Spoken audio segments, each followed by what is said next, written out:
Now, I haven't mentioned it in my previous videos, but World War I was first known as the Great War, or the war to end all wars. But the fact that we know it as World War I makes the spoiler pretty obvious. There was, in fact, a World War II. Now, we're going to deal with that war in the next video, but in this one, let's look at the factors that made the war to end all wars just an appetizer to the next Great War. So if you're ready to get them brain cows milked appeasement style, then let's get to it. So, coming out of World War I, there were a lot of complex factors that allowed fascist states both to rearm themselves and expand their territories. Now, remember, Germany was on the losing side of World War I, and part of the Treaty of Versailles mandated that Germany demilitarize and another part shrank their territory. So reversing either of those realities was a violation of the treaty, and if Germany violated that treaty, it would likely lead to another war. And yet, under the leadership of Adolf Hitler, Germany significantly rearmed itself and began conquering territory like a madman. So, how did he do it? Well, the first reason this could happen was because of the policy of appeasement towards Germany, and Britain and France were the main appeasers here. As I mentioned in the video on World War I, the human and capital cost of that war was staggering to all involved. And so when Hitler began publicly rearming Germany in 1935 and taking territory thereafter, Britain and France were not too eager to start another war to stop him. So the policy of appeasement essentially became, let Hitler do whatever he wants because we're not destroying ourselves in another cataclysmic battle yet again. In other words, Hitler faced no consequences for breaking the provisions in the Treaty of Versailles that kept Germany powerless in the interwar period. Now, the second reason Germany was able to rearm and start expanding was because of the growing antagonism and distrust between the Soviet Union and the Western European states / the United States. Recall that the Soviet Union was an authoritarian communist state, and that was diametrically opposed to the US and Western Europe, which represented capitalist democracies. And we'll get more into that antagonism and distrust in Unit 9 during the Cold War, but for now, all you have to know is that these two entities were so opposed to one another that they could not work together to present a united front against expanding fascist states. And I say states plural because even though I've only been referring to Germany, fascist Italy was expanding too, and let's talk about that now. Okay, and here we need to talk about the specific actions that led to World War II. Now, first, let's get specific with territorial expansion. In 1935, Italy invaded Ethiopia, which happened to be only one of two African states that had never been colonized by Europeans. If you've been around since we talked about the scramble for Africa, then you know that is a big deal. Anyway, Italy was ultimately successful in conquering Ethiopia, and that victory made Britain a little sweaty because it threatened their control of the Suez Canal in Egypt. And remember, nobody wants to start another war, and so the only reprisal Mussolini faced for this attack was a few lame economic sanctions imposed by the League of Nations. But Germany's territorial expansion made Italy's efforts look like chump change. Hitler began by remilitarizing the Rhineland, which is this little strip of land right here. And this act was kind of like an experiment for Hitler. Like the Treaty of Versailles specifically prohibited German armament of this territory, so Hitler wanted to see if Britain and France were up for fighting. So in 1936, Hitler sent troops to occupy the Rhineland, and because of the policy of appeasement that I mentioned earlier, all he heard from Britain and France was, "Hitler!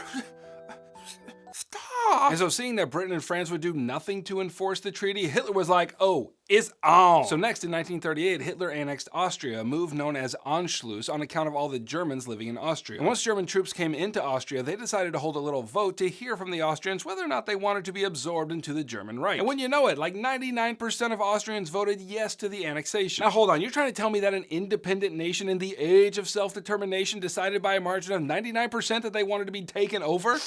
Does that smell funky to anybody else? I mean, think about it. When have you ever heard of 99% of people in any country, in any age, in any part of the world agreeing on something? That does not happen. So that vote did indeed smell funky, and here's why. First of all, look at this ballot. You don't even have to speak German to know that the Ja circle is a little out of proportion to the Nein circle. Second, this was not a secret ballot. In order to vote, you had to hand it to a German military officer who would then place it in the box. So it was a rigged vote without a doubt, but Hitler was successful nonetheless. And then he went on to take over the Sudetenland and a few states in Czechoslovakia as well. And in all of this, Britain and France essentially did nothing to stop him. But what they did is to gather at a meeting and create the Munich Agreement, in which Britain and France agreed to all of Hitler's territorial demands, but made him promise that he would take no more. And Hitler was like, yeah. Additionally, Hitler made peace with the Soviet Union in something called the Nazi-Soviet Non-Aggression Pact, in which they agreed to two stipulations. First, neither would attack the other for a decade following the agreement. Second, they agreed to split Poland between the two powers. And that second stipulation gave Hitler the confidence to invade Poland, knowing that the Soviet Union would not oppose him. And in 1939, that is exactly what Hitler did. And why wouldn't he? Even though he had committed in the Munich Agreement that he would not seek any more territory, he had been taking territory all over Europe and no one was stopping him. So why would it be any different in Poland? But here's where I tell you that it was different in Poland, because that invasion was the last straw for Britain and France. And so as a result of that invasion, Britain and France declared war on Germany, and that is how you get World War II. Okay, click here to keep reviewing for Unit 8 of AP Euro. And click here to grab my AP Euro review pack, which is going to help you get an A in your class and a 5 on your exam in May. I'll catch you on the flip-flop. Heimler out.